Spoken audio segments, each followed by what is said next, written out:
This video is going to go over all the things that I wish I knew as a first-time player and things that I've learned along the way in the time that I've been playing ESO. This game is so expansive and there's so much content, it's easy to get overwhelmed by it, but this video will help you pick up on a few skills that will make everything easier from the get-go. Let's get started.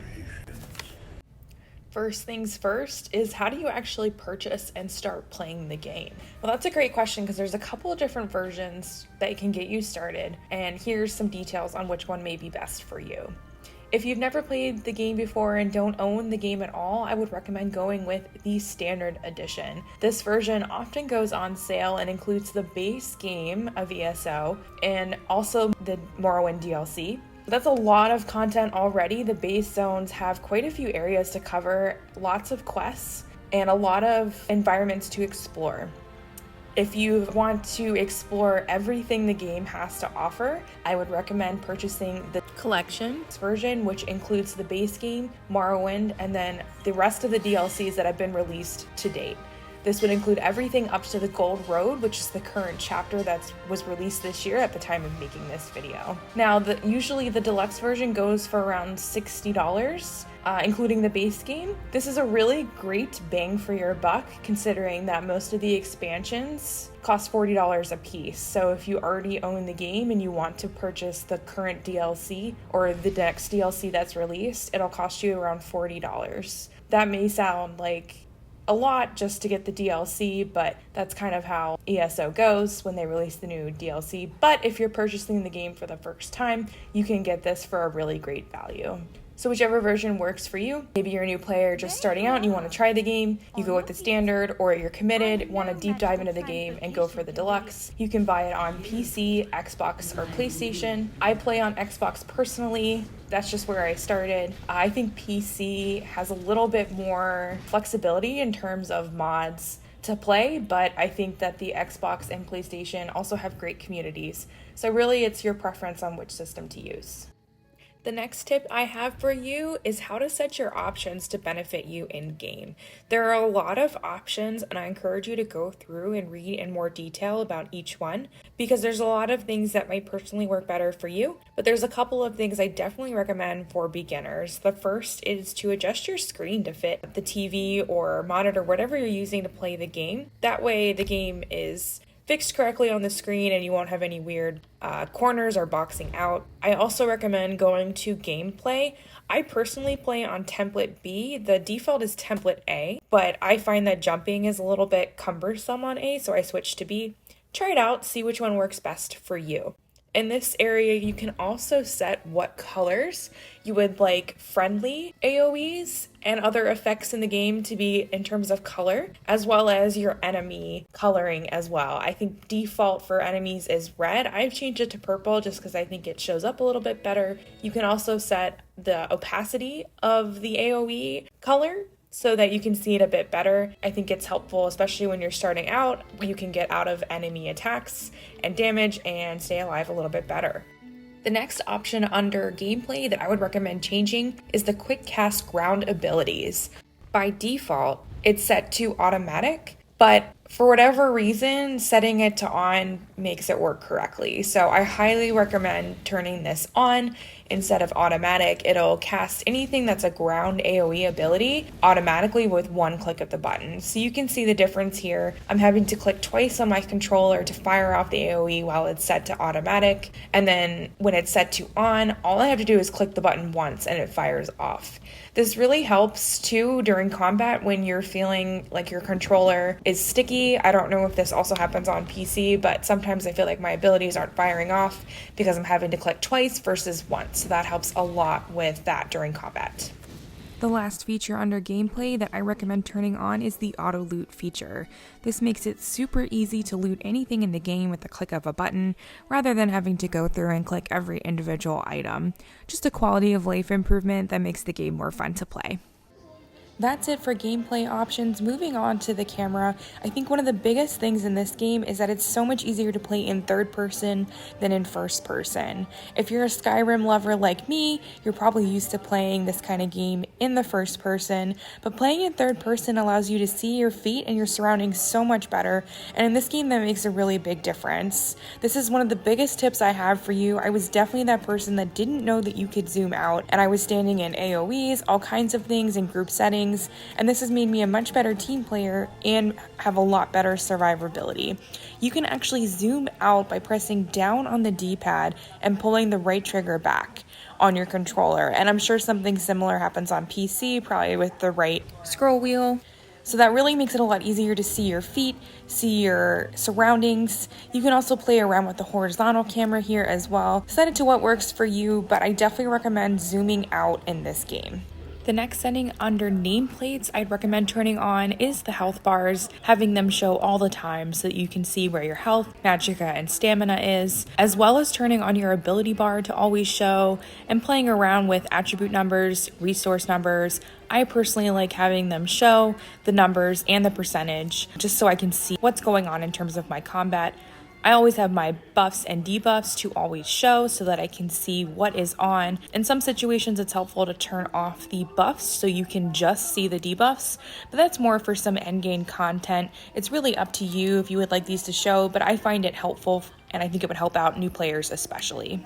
The last option here that I think would be helpful to know about is that you can actually change the colors of any of your social interactions, whether it's group chat, zone chat, or any of your guild chats, so that you can customize them and know automatically which guild, group, whatever conversation is happening show up on your screen. It's just a fun way to make it a little bit easier and customizable during your gameplay. The next tip I have for new players to ESO is how to level up your skills. This is a little bit different than a lot of other games in terms of you have to have the skill assigned to level it up. So for new players, I would recommend taking one skill from each of the 3 class areas and adding it to your bar, as you can see that I'm doing here, so that you can level up your class abilities to the maximum, which is 50.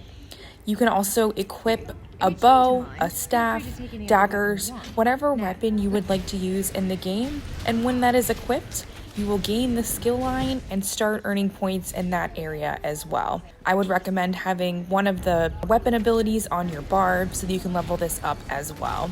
The same thing goes for equipment. You have to equip 3 pieces of light, medium, or heavy to start working on those lines. So as soon as you acquire those pieces, make sure to equip them to start building up that skill line. If it's not on your bar, it will not level up. So make sure that you have the skills there as you level up that you would like to use in the game. The next tip I have for beginners is all about reading books. This may sound a little bit silly, but there are lots of bookshelves and book piles all over Tamriel, and sometimes reading them can increase your skill lines, even if you don't have that weapon or line equipped already. This is really useful for crafting lines, some of the weapon lines, and it's just an easy way to build up that skill really, really quickly. So it's easy to do as you're running along Tamriel. Just read the bookshelves as you go and you'll find your skills will level up much faster. Speaking of skill lines, I want to talk about some really essential skills that are easy to miss as you're leveling up. Those skill points are precious, but I promise you, equipping these skills will really help you progress in the game and just make things easier. The first skill is in the Fighters Guild. It's the Intimidating Presence skill. This skill will give you options during quests to skip extra activities or avoid paying gold, and the same goes for the Mages Guild's Persuasive Will. You'll usually have the option to persuade or to intimidate, and these are just really useful to have, saves you some time while you're questing. The next really useful skill to equip is just having one skill point in the continuous attack line. You can see at the bottom here, it gives you major gallops at all times, which speeds up your mount speed by about 30%. This is huge, especially on new tunes. It's really hard for me. I hate when I go so slow on my mount. This is a really easy way to get 30% speed boost. And you can hop into Cyrodiil at level 10, do the intro quest, and you'll have your assault line up enough that you can put a skill point there, no problem. The other skills that I would recommend taking are your racial bonuses.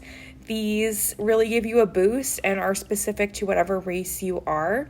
So they help you just play a little bit better in the game, makes you a little bit stronger. And then last but not least, crafting passives. Even if you don't think you're going to be super into crafting, it can help to fill these out early on. You can get lots of materials and it just makes your crafting a lot stronger. So I would recommend putting points in there when you can. Now let's say you want to change a skill or maybe change a morph of a skill that you've chosen. Well, this is how you can do that for free. So in the Crown Store, there's always an option to buy attribute scrolls to reset your attributes, and same thing with skill points. Or you can even go to various shrines all over Tamriel and pay a fee to let you change this. But if you just go to the Crown Store, go to the furniture tab and scroll down, you'll see that there's an armory station that you can get for free. You can place this in any of your homes. And in addition to the armory station, there are assistants that will act as the armory station for you as well. So you'll see that's what I'm pulling out here next. So once you have your armory station or your assistant out, you will always by default have 2 build spots that you can use to save or equip your builds. I would recommend saving the first build that you created if you want to keep it. If you know you don't, then you don't have to save it. But the cool thing is you can use the second build to completely respec yourself. If you equip the empty build, it will clear your champion points, your attributes, your skills, and award you back all the skill points, all the champion points. You don't lose anything. It's just a clean slate for you to go through again and re-choose what you would like to do. This is a really great way to save a bunch of money and be able to play with your build without having to worry about the gold. The next tip I have for you is how to slot items, allies, and tools for easy access while you're playing the game. This is an upgrade that they added a year or 2 ago. I'm sure PC has had it for a while, but this is one of those quality of life updates that Xbox was really excited about. So if you hold up on the D-pad, you'll see these scroll wheels pop up for tools, potions you want to attach, allies, mementos. So it makes it super easy to access these things in the game without having to scroll through your menu, find it for the emote, all that kind of thing. You have them right at your fingertips, really easy to find. You can switch between the wheels using the right and left trigger, and you use the joystick to scroll along the wheel, and whatever you select with the joystick, that's what your toon will do, summon, use, etc. And so you can see I have that potion equipped in the bottom right. I could change that to anything on the quick slot wheel. Quick slot wheel is probably the most versatile of the wheels. The others are dedicated to allies, mementos, things like that.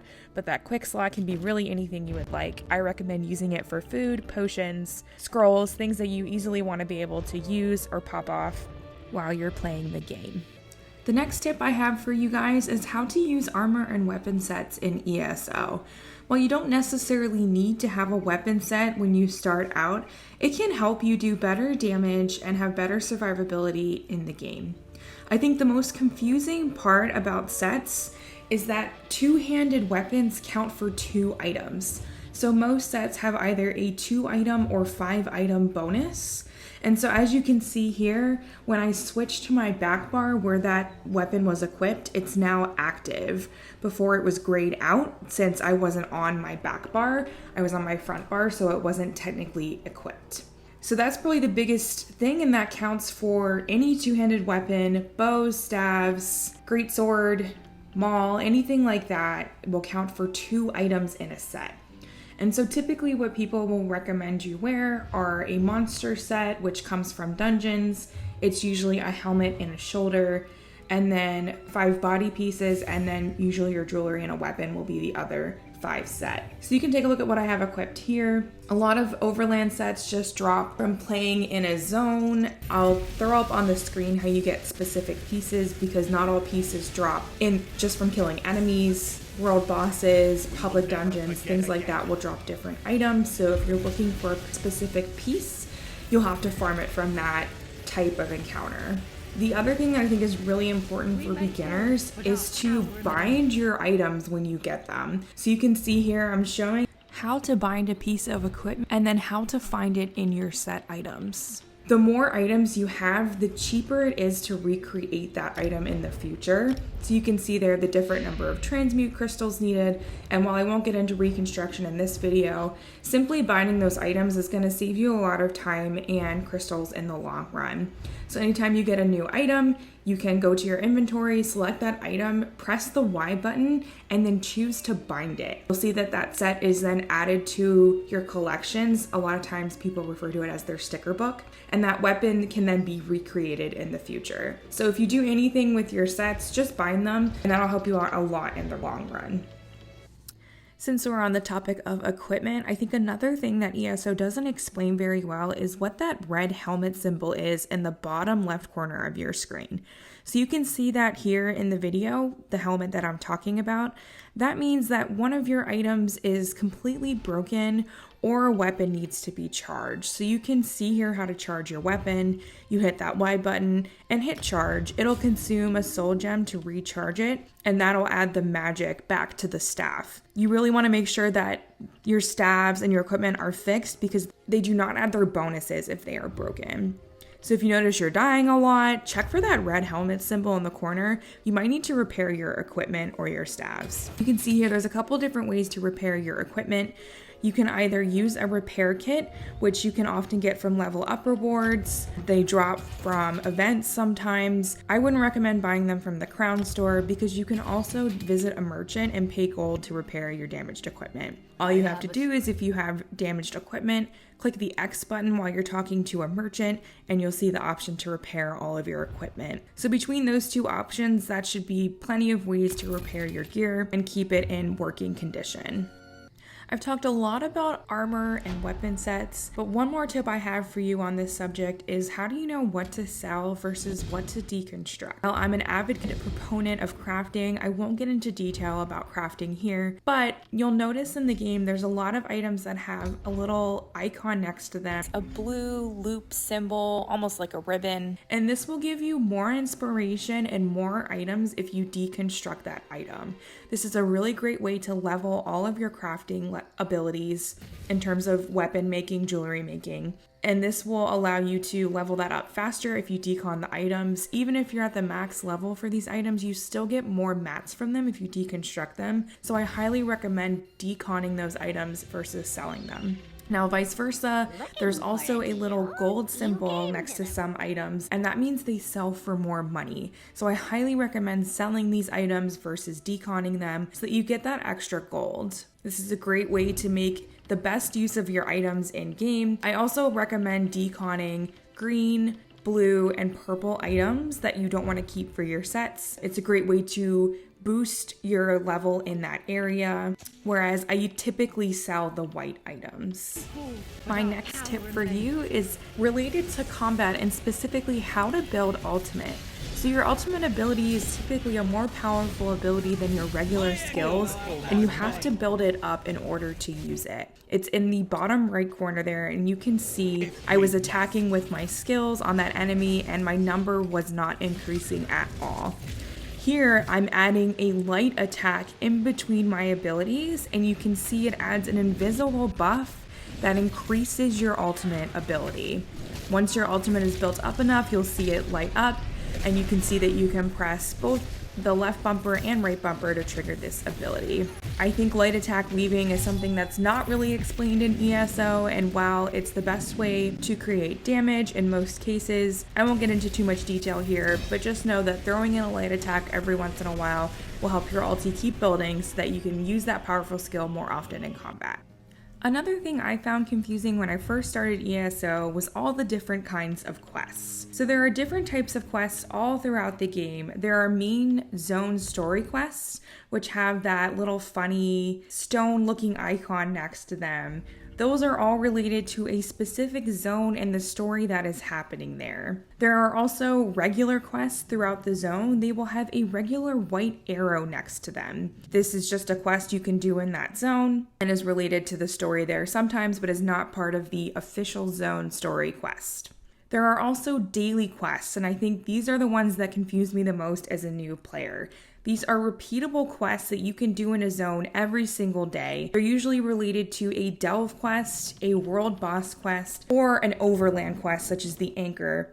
And you can complete them for rewards, and sometimes they level up a skill line, such as the Mages Guild daily quest and the Fighters Guild daily quest. But if you're looking for more space in your quest inventory, since you can only have 25 at a time, I always get rid of these first since they're repeatable. I can do them again the next day, or if I drop it, I can go pick it up that day if I haven't completed it already. These are the quests that can also be shared with your group. So let's say you're grouping up with a bunch of guildies, you want to do dailies together, one person can pick them up, share them with the group, and you can all do that quest together. The last type of quest that was added when companions were added to the game are companion-specific quests. So you can see here there's a little companion symbol next to them, and that just separates out the quest from the rest of the group of quest types. Those quests are specifically related to advancing your relationship and storyline with that companion. Another tip I have for you in terms of quests is that you can always look at your map and select which quests you would like to be active. So you can see here, if you're at an entryway, there are a lot of quest options, but if you find the specific quest, or if you're looking at a world boss, challenge, anything like that, you can select that specific quest and make it the one that is targeted in your top right-hand corner. One of the biggest things about ESO I wish I knew sooner is that you can join a guild and play together with other people. Now I know this sounds ridiculous because it's an MMO game, but when I first started, I was a little bit nervous from past experiences in gaming to group up with random people and go through and play games. But I promise you, there is a guild for everyone. There's so much fun. There's lots of really great people in this community. And a lot of guilds are geared toward helping new players or veteran players alike go through content, achieve new goals. Whatever you're looking to do, there's a guild for you. So you can see here, there's usually a guild board posted somewhere near the crafting zone in each zone. And you can choose a tag, whether it's questing, PvP, crafting, whatever you're into, and then it will bring up guilds that you can look at, and there's descriptions. It'll tell you a lot of information about the guild, what time zone they play in, what language they speak, and you can really find a good guild for you. Now it might take you a couple tries, you might join a guild, maybe it's not your vibe. That's totally fine. You can join up to 5 at any time, and you can leave or sign up for a new guild as long as you have an open spot. So this is something I really, really wish I had gotten involved with sooner. So I hope you'll check out guilds and find some new people to play with. We've talked about skill points, attribute points, items, but there's also another system that can give you bonuses in game, and that is the champion point system. While I won't get into the details of the blue and red trees since those are more combat based, there are a few items in the green tree that improves your quality of life in the game even as a new player. So the first time you hit champion points, if you create another character, even before they hit level 50, you can use champion points that you've earned on other characters on that character. So that's huge. You can basically set up bonuses that you didn't have previously on a new character. If you're into crafting, or even if you just want to level those skills, I would recommend getting the inspiration boost. The best part about it is that it's a passive, so if you have it filled, the passive counts. The next really helpful one is the Steed's Blessing. It'll make you a lot faster outside of combat, so you just move through the world faster and you don't spend as much time running around, things like that. The next one I would recommend is the Gilded Fingers and Fortune's Favor. That boosts the amount of gold you find all throughout Tamriel, and it's really helpful to get that gold a lot faster. The Wanderer champion point will reduce the cost of traveling to Wayshrines, which I'll talk about a little bit later in this video. So that's very helpful if you are stuck somewhere or you just don't want to run to the nearest Wayshrine. It's a lot cheaper to just travel to one that you have. Another really great one is Breakfall. If you're like me, I happen to fly off cliffs a lot. This lessens the damage when you hit the ground, and you survive a lot more than if you did not have this champion point assigned. The last one I want to talk to you about is the Treasure Hunter champion point. It increases the quality of the items you get out of a treasure chest, Now you do have to have this equipped in order to get this bonus, but I think it's well worth your time to have this on your bar, since as you travel through Tamriel, you're going to be seeing chests, you're opening them, you get better items out of it. It's just a great champion point to have. Now there are a bunch of other champion points here. I highly encourage you to check them out, see what works best for you. I think the ones that I've mentioned are the best for beginners and helped me out the most in the beginning of the game. But there's so many options here. If you like to fish, if you like to pickpocket, there's all kinds of champion points that can help you, and you can always change out your bar for what you're doing in game. It's really flexible. I like the system a lot. Check it out.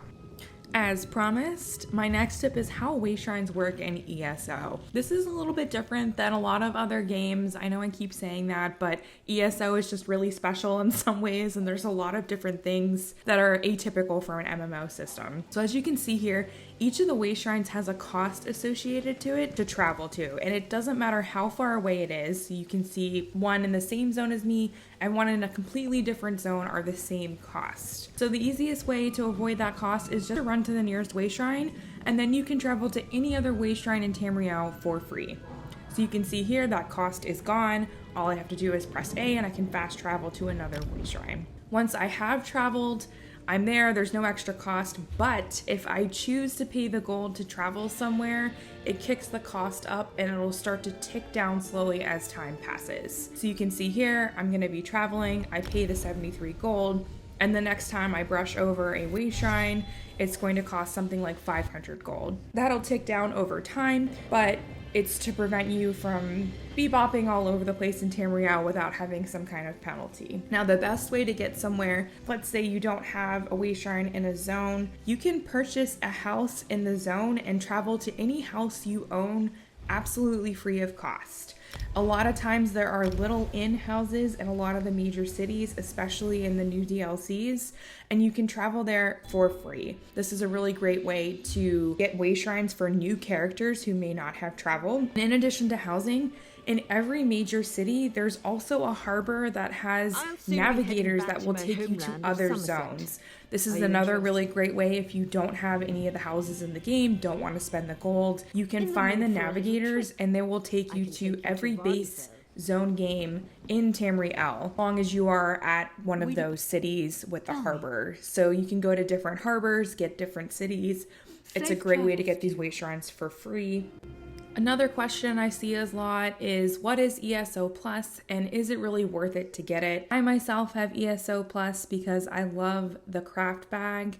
It stores all your crafting components in a separate bag so it doesn't take up your precious inventory space or bank space. Another huge bonus to having ESO Plus is that it grants you access to all the existing DLCs, except for whatever the current DLC that is released that year, but the following year it will then become part of ESO Plus as well, so it gives you access to a lot of content outside of the base game without having to buy each individual DLC. You also get double the transmute crystal storage, which I think is really helpful. You can dye your costumes, which you can see here. My character has a costume that is dyed. You can unlock dyes by completing various achievements. I think my favorite part is the craft bag. It also gives you crowns that you can spend in the store. I think in terms of spending crowns, it's mostly cosmetics for me. I wouldn't recommend spending it on items you can use in games. A lot of times there are other ways, like I've suggested in this video, that you can do so. You also get a bonus to experience and gold earned every day, so there's a benefit there.